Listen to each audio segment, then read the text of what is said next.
మన భారత రాజ్యాంగానికి జరిగిన మొట్టమొదటి మార్పు, దాని వెనుక ఉన్న ఆసక్తికరమైన కథ ఏంటో ఈ విశ్లేషణలో చూద్దాం. ఇది ఒక కొత్త దేశం, తన కాళ్లమీద తాను నిలబడటానికి చేసిన ఒక చారిత్రాత్మక ప్రయత్నమనమాట.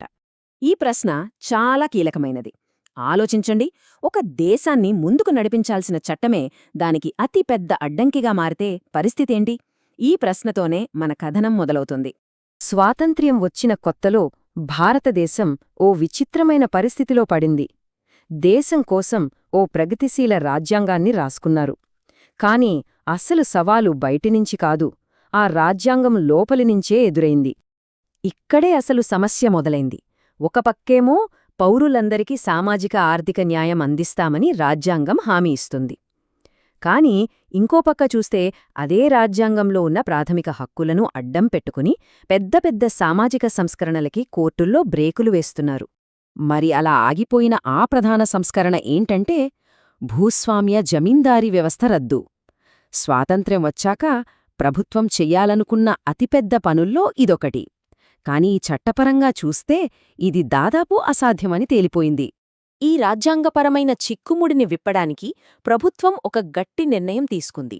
అదే రాజ్యాంగాన్ని మొట్టమొదటిసారిగా సవరించడం. ఇది మామూలు విషయం కాదు, గుర్తుంచుకోండి. ఇది మన రాజ్యాంగానికి జరిగిన మొట్టమొదటి సవరణ, ఫస్ట్ అమెండ్మెంట్. భవిష్యత్తులో రాబోయే ఎన్నో మార్పులకి ఇదే పునాది వేసింది. ఆ పరిష్కారమే 1951లో వచ్చిన మొదటి రాజ్యాంగ సవరణ చట్టం. ఇక్కడ ఇంకో ఆసక్తికరమైన విషయమేంటంటే, అప్పటికీ ఇంకా ఎన్నికైన పార్లమెంటు లేదు. అప్పటి తాత్కాలిక పార్లమెంటే ఈ చారిత్రాత్మక నిర్ణయం తీసుకుంది. ఈ సవరణతో 3 కీలకమైన మార్పులు వచ్చాయి.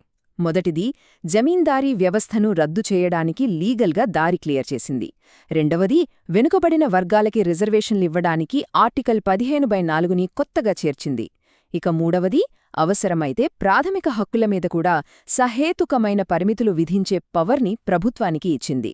మరి ఈ రిజర్వేషన్లకు సంబంధించిన మార్పు ఎందుకొచ్చిందంటే, దానికి కారణం 1951లో వచ్చిన చంపకం దొరైరాజన్ కేసు.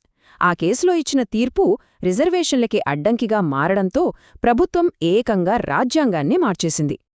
అలా ఒక సమస్య అయితే తీరింది. కాని తెలియకుండానే ఇది మరో పెద్ద గొడవకి దారితీసింది. అది ఒక దీర్ఘకాలిక రాజ్యాంగ పోరాటానికి. ఇది దేనికి దారితీసిందంటే, ప్రభుత్వంలోని 2 అతిపెద్ద వ్యవస్థల మధ్య ఓ సుదీర్ఘ పోరాటానికి. ఓ ప్రాథమికమైన ప్రశ్న మీద ఈ గొడవ మొదలైంది. ఆ సంఘర్షణ ఎవరెవరి మధ్య అంటే, ఒకవైపు పార్లమెంట్, ప్రజల కోసం చట్టాలు చేసే అధికారం, అవసరమైతే రాజ్యాంగాన్ని మార్చే అధికారం తమకే ఉందని పార్లమెంటు వాదన. మరోవైపు న్యాయ వ్యవస్థ, పార్లమెంటు చేసిన చట్టాలు రాజ్యాంగానికి విరుద్ధంగా ఉంటే వాటిని కొట్టేసే అధికారం తమకుందని జ్యుడిషియరీ వాదన. ఈ పోరులో పైచేయి సాధించడానికి పార్లమెంట్ ఒక తెలివైన కాని అంతే వివాదాస్పదమైన ఒక టూల్ని తీసుకొచ్చింది. అదే 9వ షెడ్యూల్. దీన్నొక లీగల్ సేఫ్ బాక్స్ అనుకోవచ్చు. అంటే ఈ బాక్స్లో పెట్టిన చట్టాలని కోర్టులు కూడా టచ్ చేయలేవన్నమాట. సింపుల్గా చెప్పాలంటే ఇది న్యాయ వ్యవస్థకు పెట్టిన ఒక డూ నాట్ ఎంటర్ బోర్డ్ లాంటిది. చట్టాలు చేసే విషయంలో మా జోలికి రావద్దు అని పార్లమెంట్ గట్టిగా చెప్పినట్టు అయ్యింది. సరే, 1951లో ఇదంతా జరిగింది. కాని దాని ప్రభావం అక్కడతో ఆగిపోలేదు. రాబోయే కొన్ని దశాబ్దాలపాటు భారత ప్రజాస్వామ్యం మీద ఈ సవరణ ప్రభావం ఎలా పడిందో ఇప్పుడు చూద్దాం. ఈ ఆధిపత్యపోరు చాలా ఏళ్లు నడిచింది. చూడండి, 1951లో ఏమో మొదటి సవరణ ద్వారా 9వ షెడ్యూల్ వచ్చింది. దాంతో కొన్ని చట్టాలని కోర్టులు ప్రశ్నించలేకపోయాయి. కాని కట్ చేస్తే 2007 ఐఆర్ కోయల్హో కేసులో సుప్రీంకోర్టు ఒక సంచలన తీర్పు ఇచ్చింది. 9వ షెడ్యూల్లో ఉన్న చట్టాలైనా సరే వాటిని కూడా మేం సమీక్షించగలం అని తన అధికారాన్ని మరోసారి స్పష్టం చేసింది. సో మనం అర్థం చేసుకోవాల్సిందేంటంటే, ఈ మొదటి సవరణ అనేది కేవలం అప్పటి సమస్యను పరిష్కరించడానికి చేసిన ఒక చిన్న మార్పు కాదు. అది భారతదేశంలో రాజ్యాంగ అధికారం ఎవరిది అనే చర్చకు నాంది పలికింది. ఆ చర్చ ఇప్పటికీ కొనసాగుతూనే ఉంది. ఇదంతా మనల్ని ఒక పెద్ద ప్రశ్న దగ్గర ఆపేస్తోంది. అంతిమ అధికారం ఎవరి చేతిలో ఉండాలి? ప్రజలెన్నుకున్న ప్రతినిధుల చేతిలోనా, లేక రాజ్యాంగాన్ని కాపాడే న్యాయమూర్తుల చేతిలోనా? మొదటి సవరణ మనకు మిగిల్చిన ఈ ప్రశ్న ఆలోచించాల్సిన విషయమే కదా.